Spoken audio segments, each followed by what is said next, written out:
my heart will be broken. A beautiful morning to you and welcome to a program that we have right now.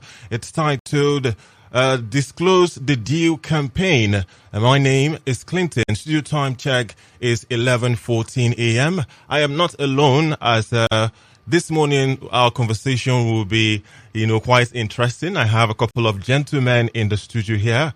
Good morning to you, gentlemen. I'm going to introduce you just now, but good morning first of all. Yeah, good morning. All right, and the two guests that we have in the house, Daniel Oku, who is the Executive Director, Daniel Oku Leadership Foundation, Enugu, and also a member for Publish What You Pay, Enugu State. Good morning to you, Mr. Daniel. Good morning. All right, and I also have Mr. Nebo Collins, who is the President for AfriPod, and also a member for Publish What You Pay, Enugu State. Good morning, Mr. Nebo, to you. Good morning. Good morning, everyone. All right, and together we will be looking at contract transparency in Nigeria. Now, before I ask you, the questions that I have for you this morning, our listener at home will want to know what contract transparency is. Mr. Daniel, let's hear from you. First of all, when you talk about contract transparency, okay, you look at contract first and then look at transparency. Okay. Then when you are looking at contracts, a contract is a legal agreement normally signed between two parties, right? Two parties. Okay. And then in this case, we are talking about host community, and then maybe the company that is also doing the mining or whatever they have. So, and when we talk about transparency, we are talking about that is holistic openness in that transaction. Okay. It's assumed that both parties are well informed, both parties have read the contract agreement, both parties are well, there are this, it's like there's a total openness, if I may use that language, in whatever they are doing. So, and it was agreed that this what we do, this that. So it was, it was agreed. It's like a gentleman agreement. Okay. I think that's the best I can explain it. Thank you very much. You've done very well. Now, let me ask you, since you've already opened the floor for the conversation, what progress has been made in promoting transparency and accountability in the sector? Well, in Nigeria, it's, I don't really know. At times, it's assumed that there's a transparency. But at times, behind the contract, you discover there's also, Nigerians are very sharp people. They know how to and like they said at times, when you want to hide anything, you put it in a book. So it's assumed, it's an assumption that people will read and understood. But you find out that assumption might not always very hold. At times they might assign on assumption that it has been understood. But in Nigeria, I think we are doing our best. But you find out that we have so many problems. At times, problem from the government. At times, problem from the community. At times, problem from the company that is also engaging the community. So at times, and that's why we're here to talk about the awareness and advocacy on need to be transparent in whatever they are doing, so that it's not tomorrow there will be that they are not aware, or there are such sub-change, or this, they are kind of, after signing the contract, maybe later, or maybe the purpose might be totally be diverted. Do you understand? Yes, I do. Because there might be that maybe they will use that place for a certain purpose, and after some time, a group of people will now come that, try to truncate the main purpose why that contract. So at times it creates problem, and that's why we are talking about it, and that's why we are here for advocacy. Okay. So that there will be transparency, honest transparency. Okay. All right. I'm going to come over to you now, Mr. Nebo Collins. I want you to share with us quickly what your thoughts are on the progress that has been recorded in promoting transparency as well as accountability in Nigeria. Okay, thank you very much for that. Actually, so said that the civil society organization has been in the forefront of transparency and accountability in Nigeria, owing to the fact that it's our due responsibility as citizens to be active in activities of governance and ensure that there is effective public service delivery. Yeah, so the civil society so far has been able to come up with so many tools, including advocacy, interventions through policies, through constitutional amendment activities, and also through bills that we try to advance and advocate at the National Assembly to ensure that some of the things that we do follow due process and also has legal implication, because sometimes we engage with the public institutions and they try to use the overriding power of the government to intimidate a group of concerned citizens who may be demanding for certain information that we ensure public accountability. But due to the fact that we live in a society that some people will always think they are better off than the others, so we always have conflicting situations where the interest of the elites always interfere with the interest of the masses. And if the case like that happens, the interest of the masses will always make its way, because in a democracy, it's government of the majority, for the majority, and by the majority. So that's why we always have incidences of people using electioneering campaign period to make certain demands. So these are some of the issues that we can highlight and say that we can say that transparency and accountability from the angle of civil society is getting the necessary attention it needs.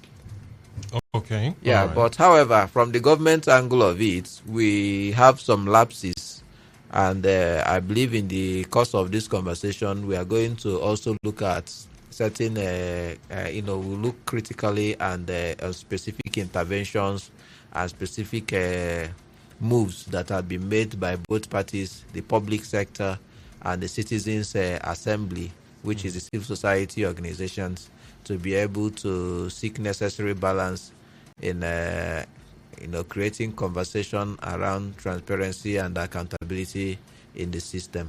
Okay, all right. We'll get back to you, but let's move over quickly to Mr. Daniel Nkem Akolam, as I have another question for you. There are so many challenges right now in different sectors in Nigeria, and we want to know, what are the main challenges facing transparency in Nigeria's extractive sector right now? Well, like you know, in Nigeria we have a lot of problem, and then I think for me the most outstanding problem is also comes from the leadership. Okay. From the leadership aspects, from the leadership when you talk about like we said, contract is between two people, and then the leadership. You see, I think both political, anywhere you go in this country, even in anywhere, you find out that it still borders on that leadership, because when the head is kind of rotten, then every other part of the body has a problem, and then is that leadership and also the awareness, because at times beyond the leadership, that's the host, or maybe may not really understand, and then they also place their personal interest, their individual personal interest, what they will get from the contract or what they will get from above the interests of the community they are supposed to represent. Because when on both parties they are representing certain group. Do you understand? Yeah. Especially at the host community. Okay. But where those representing them are projecting their personal interests, and this is what also we have in politics, and that's why we always having some challenges, because you discover that when you look at national interest, you find out that so many people don't even believe in national interest. As far as this, we may have national items which have been changed to this. At times we sing it for singing sake, but when it comes to reality, when it comes to practice, when it comes to implementation, when it comes to putting it into work, you find out that every person will now be asking you, what is my take? What is my take? And then some of them eat their destiny up front, because maybe the parties, they want to satisfy those that are representing all those people. They might not say, okay, beyond this what they will give them, or beyond this what they are doing, this they will get them. But at the end of the day, yes, they will satisfy them, but you find out that the real problem after some time will be surfacing. It will be coming up naturally. Understand? So, but that's why we're saying that we continue to advocate, we continue, so that anything you go, because they say before you go to equity, you must go with a clean hand. Yes. Because you are there not because of your personal capacity. You are there, you are representing your community. You are there, you are representing your state. You are there representing, you are there on a representative basis. But you discover in Nigeria, they turn that representative basis into their personal interest. Their personal interest comes first. And that's why at the end of the day, they might see an error or see something. They will ask them to play down. Let them, let the thing go first. So that, but you find out that, human beings, you can't say what, and that's why we are here, and that's why we continue to advocate for honest and genuine interest in whatever their contract they are signing.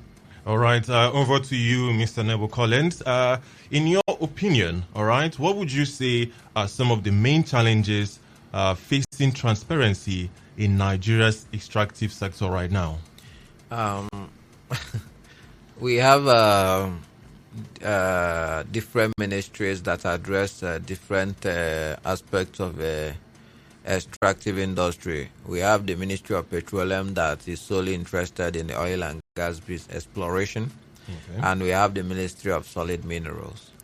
Okay. From inception, the battle for Nigerian resources have been a lingering issue.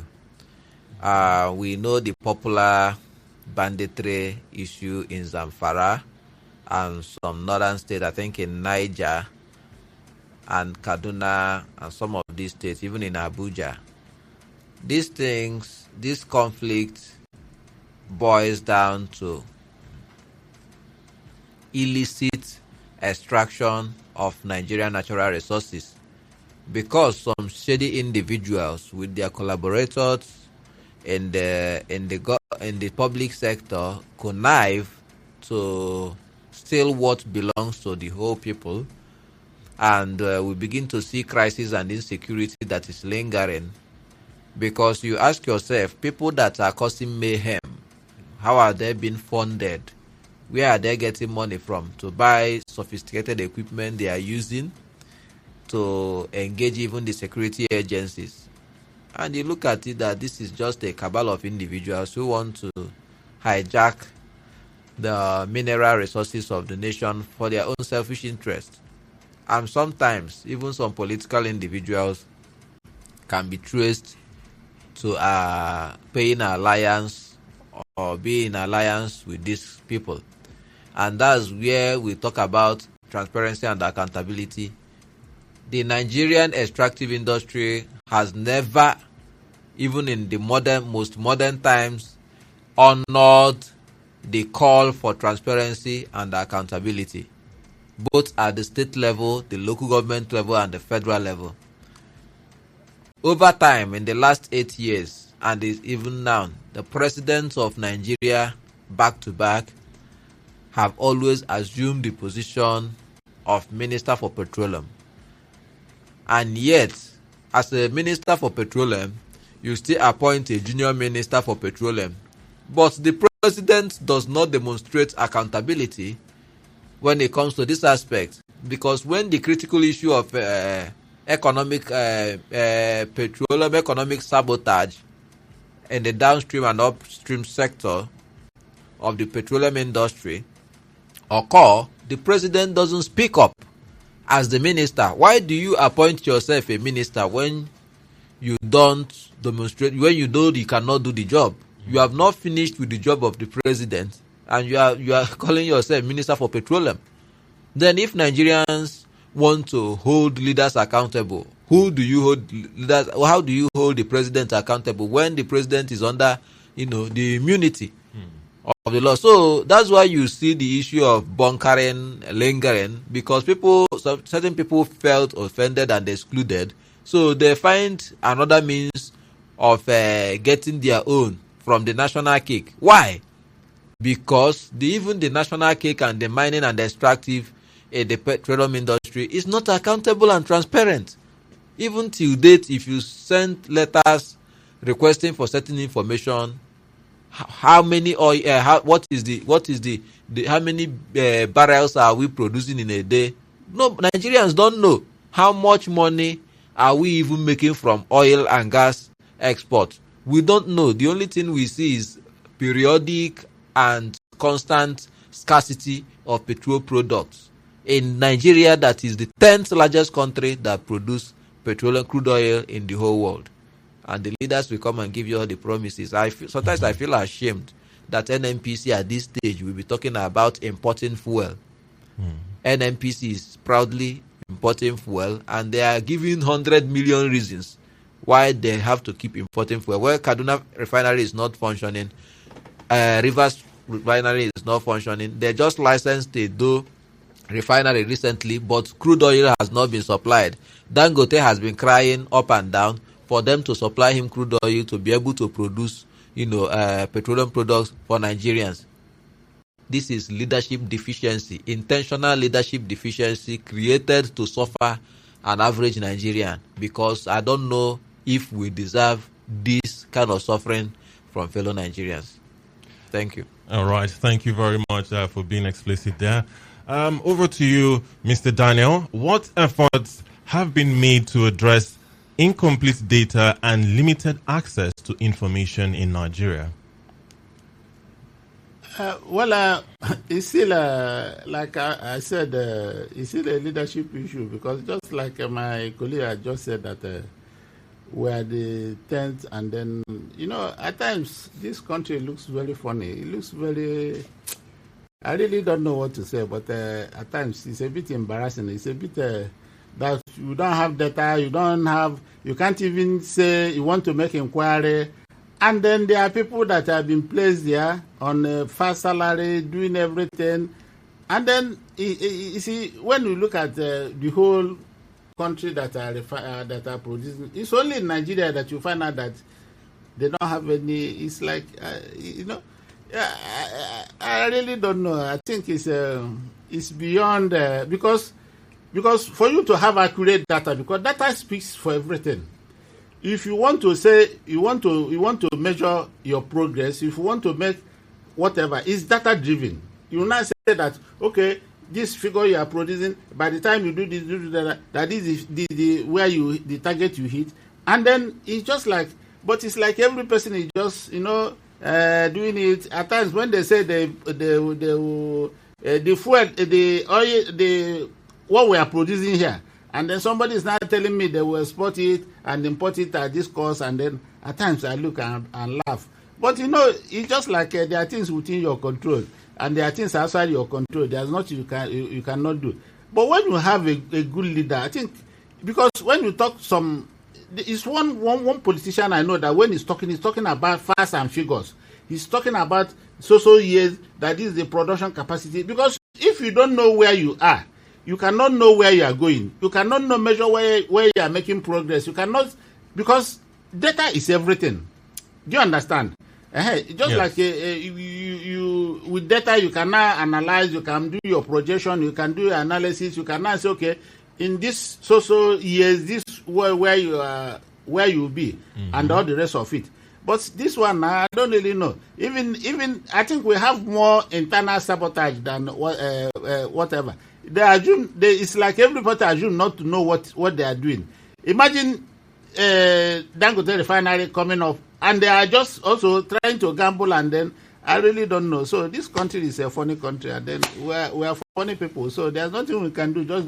But right. I think what you need to have, if we have a good leadership, it's still on that leadership, because it's only a leader can now say, come on board and say, no, this is what we are, this is where we go, and then we get it right. Without good leadership, we just be telling stories like we are telling.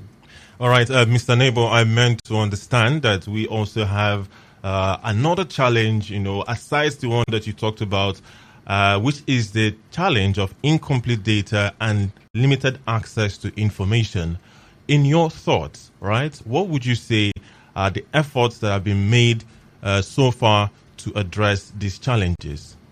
For data collection is data is a problem in Nigeria. Okay. First of all, we have the issue of data availability, and we also have the issue of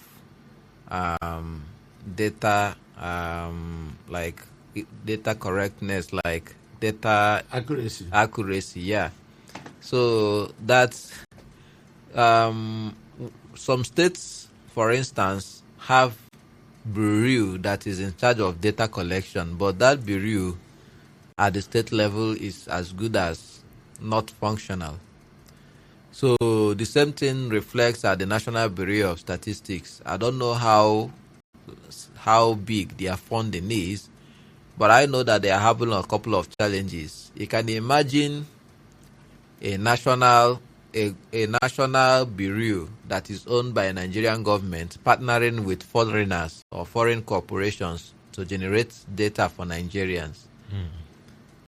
That means we are letting loose, like we are not even guarding. When government talk about national security threat, they don't consider such as national security threat. Probably protest and maybe social disobedience is more pertinent. But when you talk about this data issue, Nigeria cannot measure the total number of Nigerians living in Nigeria as of today. The last census, which I witnessed in Nigeria, happened in 2006, and this is over 10 years.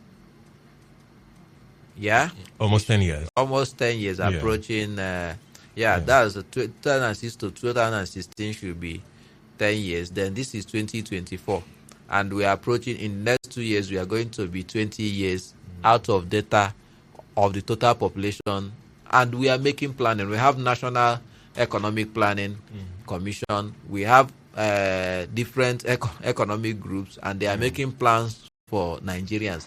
Of which data are they using to make plans? They are using World Bank data, IMF data. These are foreign institutions that does not decide how we live and our welfare in Nigeria.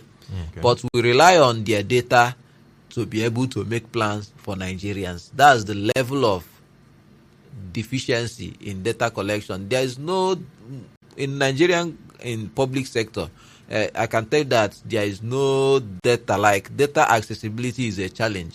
You understand? Two is also upgrading. Most public institutions, from the local government to the state to the federal government, is not highly upgraded. Or I can good kudos to what they are doing. Maybe some ministries and agencies at the federal level, they try to keep in touch, sharing periodic information on their activities. But the issue of constant using statistics to be able to do some analytics, most of them are lacking deficiency. At the state level, I don't know any state ministry in Enugu that has a website. I don't know any state ministry in Enugu that has a public email address. Let's keep the phone number aside. Okay. So if I want to write to a ministry, if I want to make inquiry, for instance, I want to pay my Land Use Act, or I want to do my CFO, there's no Ministry of Lands website where I can look at the requirements, or I can even make online application, or probably send an email address to the desk officer to make inquiries and ask certain questions, or even make online application. Government is losing from it. We're also losing from it. So data availability in Nigeria is a very big problem, and is also not helping us, because when you talk about planning, okay, look at the way people are suffering. Government is planning every year budget to do. Every time we are hearing billions and billions of naira mapped out at the state level, trillions mapped out as government, federal government level, for the well-being of Nigerians. And when you look at how they will celebrate the budget, some budget will even answer redemption policy, or redemption mission, or redemption budget. Yet the budget will end up not redeeming anybody from poverty. Have you ever wondered why there is constant government I have monitored for the last 20 years, since the inception of the modern democracy, the government has spent so much billions doing intervention for people to lift people out of poverty. But why is it that the more money is being funded, the more funds go into lifting people from poverty, the more poor people are becoming? It's because of poor planning. It is because of poor planning. Let me not go into details to begin to even give them advice, because let's assume they are paid to do this job, and let's assume they are meant to know what they are doing, and we are selected based on their knowledge. So there's no need giving them free information. They should go and get the information and work it out. So if you fail to plan correctly, and data collection and data analysis is part of planning, you cannot plan for somebody without understanding the key challenges that person is facing. And that is why the local government administration is not making impact. In the last 17 years or 18 years, the local government have not done enough for the people. Some people will say that state governments are frustrating the local government. But if you are a very smart local government official, of course, you don't need all the resources. At a time, local government is also generating its own revenue. True. What have they been doing? Embezzlement. Most of the local government administrations are going for defending one issue or the other over finance misappropriation or public funds. You understand? So these are some of the issues. Then secondly, at the state level, the state government always want to shift blame to the federal government. But I believe strongly that if states begin to work, if the state governments begin to work strongly towards the development of their states, it will be the federal people will pay less attention to what is happening in the federal. Federal government does not govern any state and does not participate in the direct design, policy design, intervention design, and public service delivery design for any state. What the federal government do, if there is a program they want to do and then there is need for collaboration, you understand, they reach out to the state governor, and the state governor will scale it out in terms of their agenda for the state and know how to fashion the program to be able to get to the end beneficiaries. I remember the Sullivan administration, how resources were invested in the infrastructure, and if you look at most of those infrastructures are still standing with the test of time. I remember the popular Akwata road that was made. If you look at such investments, you ask yourself, if this investment was not visionary, it wouldn't have stood the test of time. Everybody is using that road. It was just a simple intervention that was done by a single administration. So, but if we have a associative administration that are not interested in public good, what they are interested in, just like just Oga Daniel rightly stated, it will continue to linger, and that's why you see there is poor investment in research and data collection at the state level, at the local government level, at the national level. You see that most often, some of the, like in 2018, there was a survey to collect data on the number of drug abusers in Nigeria, which is a critical issue. Most people are drug abusers, and government doesn't even have interest in it. We are talking about your electorate. We are talking about your people, and it was sponsored. It was an initiative led by UNODC, United Office that is in charge of drugs. So now, if UNODC was not interested to support such initiative, that means by now we cannot know that at 2018 that Enugu State has 370,000 drug abusers, and out of every 4 drug abusers in Enugu or in Nigeria, by the survey, 1 is a female. Wow. You understand? So yes, these are some of the issues, and these are some of the importance. So that if government, for instance, tomorrow want to make certain intervention on drug abuse, you have already known statistics, you have already done data, you do your geographical random sampling, you have already know where you have high population density or people already making drug abuse. When I discussed this issue with a government official in the last administration, the person doubted it. But I said, look at it, this is Nigerian Bureau of Statistics information, not my personal information. So that's why data is important, and that's why data is part of governance. Without data, government planning is like wasting. It's just like a fleeting elation. It will not work. Thank you. All right. Thank you very much for sharing your thoughts on that. I have another question for you just before we move to Mr. Daniel. All right. There have been concerns that a lot of ministries, departments, and agencies over time have failed to respond to what is known as FOI requests. Why do you think this has continued to happen over time? What I think is that some public servants don't upgrade themselves. Some public servants, if we have a good legal system that can intervene, some civil servants and also public officials will be in jail, to be sincere with you.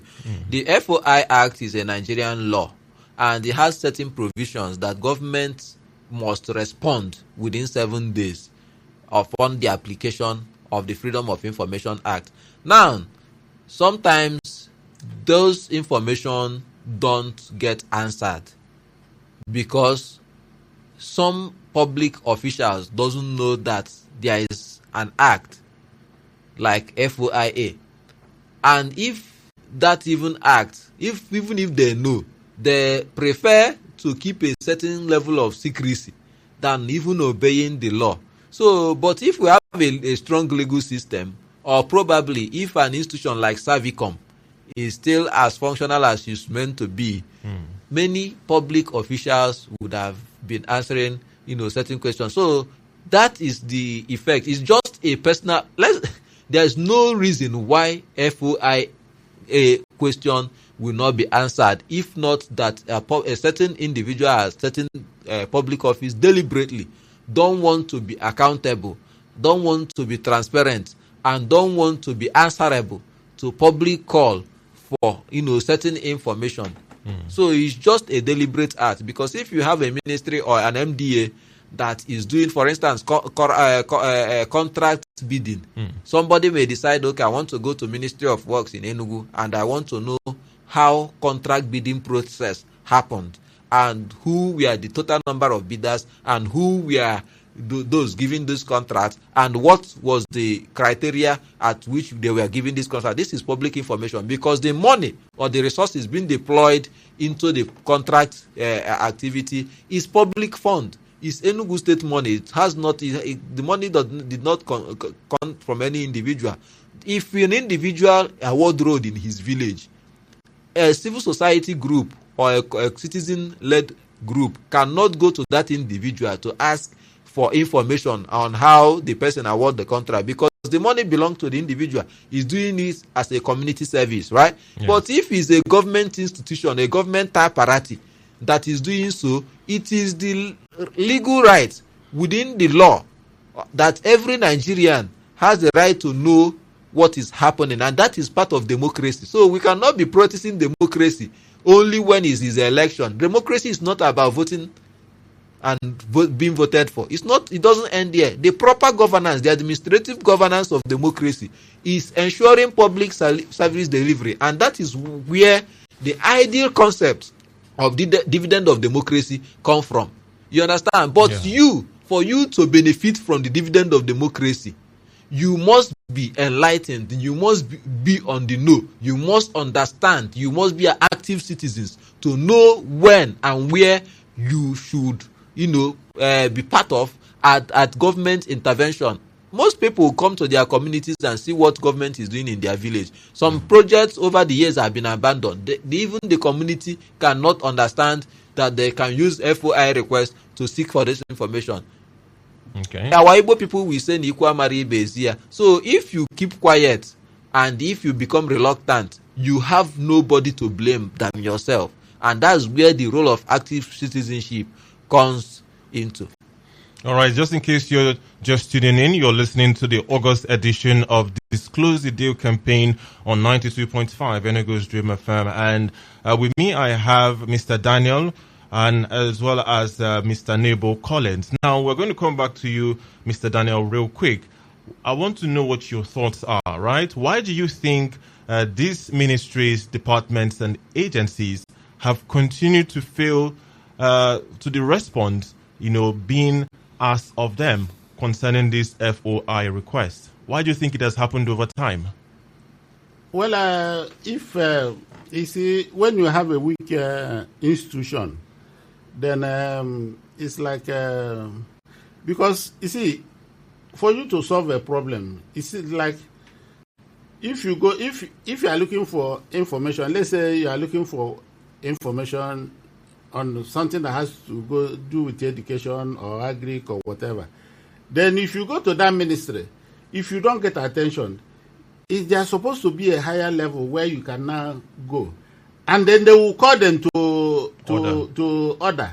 But if I know that if you don't get information, if they say guy is not there, if they just at the end of the day you don't have anywhere to fall back, because this thing is like check and balances. If you go to this place, you didn't get this information that you can quickly report, and then that person will call the person to order, and then you see people will sit up. But here you find out that every person is like a lord on his own. If they want to answer you, fine. If they don't want to answer you, but some people are there to answer. But you should have majority of them, because when you don't have something that is checking the system, do you understand? It's just like I didn't know how to put it, because it's just like you now working now. Somebody must ask you what is happening. Why is there no program? Why? And then, or even give you a written when we're in the bank. At times there's a procedure. They will just give you a verbal query, okay, or they will give you a written query that you should answer before close of business. So that, and if you don't answer it before close of business, it now attracts another penalty.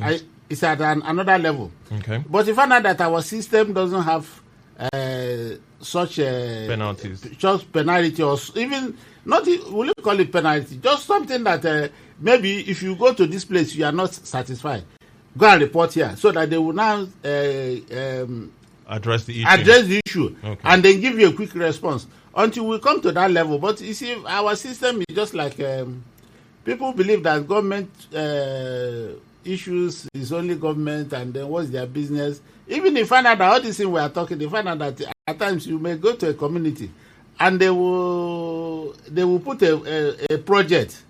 Let's say that this water project, if I know that the day they will come and commission it, they will hire a generator. That day that thing will function. The generator will be there for the next 1 week or 2 weeks. After, they will now come and carry it, and nobody is talking about it. And nobody is talking about. You see, people level of I think our illiteracy is not only going to school. Oh, you can be highly educated and yet you are illiterate. I think our level of literacy in this country is a bit low, because they believe that everything is government, and anything that is government doesn't concern anybody. Individuals. But yeah. I ask myself, who is government? Because you can be fortunate, you are made a commissioner or you are made a whatever, you become after some time, we all come to the same level.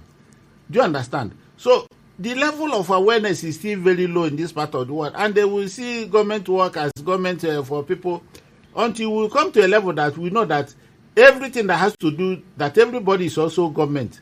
like say, if you are dissatisfied, there's a place you can call this number, or if you go, if you are not satisfied, call this number, and then you call the number, you get response. But you discover at times, they may say call the number, and then you call the number, nobody will pick the call.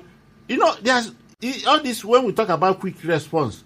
If there's a number they say you should call, and you call the number, you get the information, the person get back, and then everybody will sit up, because nobody want to be in Oga's black book. Yeah. Do you understand? Yes, but there are no system of check and balances. I think that's where we are still struggling to, until when we get it right. Yeah. All right, we're slowly winding down now. The final question that I have, I'm going to ask you, Mr. Nebo, what are the next steps needed to ensure full implementation of contract disclosure in Nigeria? I think the next step is for us to look at contract as a public-driven initiative. Okay. Yeah, contracts, transactional contracts, and personal interest is really conflicting. It really has deepened into the conflict for accountability, and is affecting the general governance issue. Yeah. So first of all, is for the public sector to understand that FOI request is a constant necessity that should be honored and respected.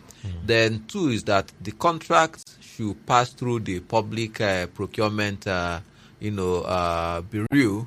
There is a public procurement. I know some states, like Enugu State, has a public procurement law, but we don't have a bureau, like a kind of office. Yeah, but some states do have, like the Federal Ministry of Federal Government has a public bureau of Federal Public Procurement Bureau. So this bureau has to translate into a kind of system that allow openness and transparency. Another thing is that we should also consider citizen consultation. Why most public projects fail to attain its livelihood is because governments make this go into this project without even citizen consultations and all that. So there's a lot of them, but because of time, I cannot exhaust all the whole options. I believe that we'll have more time in the subsequent editions to discuss further on this. Yeah, I believe so too. And finally, Mr. Daniel, what would you say are the next steps that are needed to ensure full implementation of contract disclosure? Just in 30 seconds, let's just know what it is. Well, before you can talk about contract, there must be need, and there must be assessment need, so that if you do the assessment need, then you now know the pro and con of that contract, and then what should be expectation, and so that at the end of the day, you don't go back and front. I think they need to do assessment need, because you find out that in most cases they don't do assessment need. They will just, out of their personal interest, and then just do whatever they like, and after all, the problem is started surfacing. So that's need assessment, because it's very important. When you do the need assessment, you get what is likely the expectation, and the little you can do. Yeah.